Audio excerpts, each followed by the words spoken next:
बिस्मिल्लाहिर्रहमानिर्रहीम, अस्सलामुअलैकुम। आप देख रहे हैं आर्ट न्यूज और मैं हूं राबिया जफर। सबसे पहले हेडलाइंस। सानिया सियालकोट में श्रीलंकन मैनेजर को हजूम से बचाने की कोशिश करने वाला अदनान मलिक को शजाअत बहादुरी दिखाने पर तमगा शज्जा के एजाज से नवाज दिया गया। खैबर पख्तूनख्वा बल्दियाती इंतखाबात इलेक्शन कमीशन ने इंतखाबी ज़ाब्ता इखलाक की खिलाफ वर्जी करने पर पीपल्स पार्टी के सरबराह बिलावल भुट्टो जरदारी को नोटिस जारी कर दिया।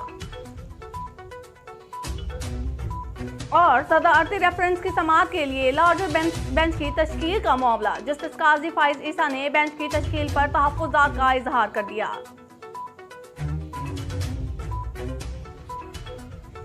जहानिया में नामालूम खातून को बंधे हाथों नामालूम कार सवार रेस्क्यू 112 के करीब मेन रोड पर चलती गाड़ी से फेंक कर फरार। पुलिस ने मौके पर पहुंचकर लावारिस खातून को THQ अस्पताल मुंतकिल कर दिया। खातून बेहोशी की हालत में अस्पताल में मौजूद, ताहाल खातून की शनाख्त न हो सकी। जस्टिस काजी फाइज ईसा ने बेंच की तश्कील पर चीफ जस्टिस को खत लिख दिया। बेंच की तश्कील पर सवालात उठा दिए। सदारती रेफरेंस पर पूरी कौम की नजरें हैं। इतने अहम केस के लिए बेंच की तश्कील से पहले किसी सीनियर जज से मुशावरत नहीं की गई। लार्जर बेंच में सीनियर जजों को शामिल नहीं किया गया। बेंच की तश्कील से पहले रूल्स को फॉलो नहीं किया गया।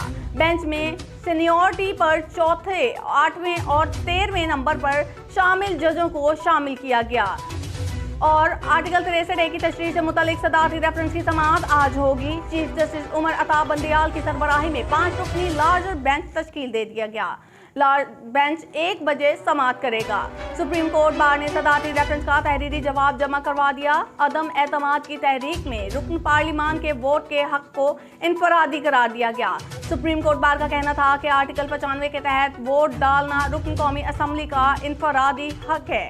वोट किसी सियासी जमात का हक नहीं। किसी रुकन कौमी असम्बली को वोट डालने से रोका नहीं जा सकता।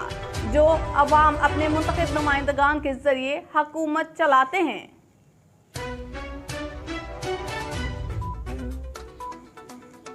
बुलेटिन से फिल वक्त इतना ही। बाखबर रहने के लिए देखते रहिए आर्ज न्यूज, क्योंकि आर्ज है आपकी पहचान।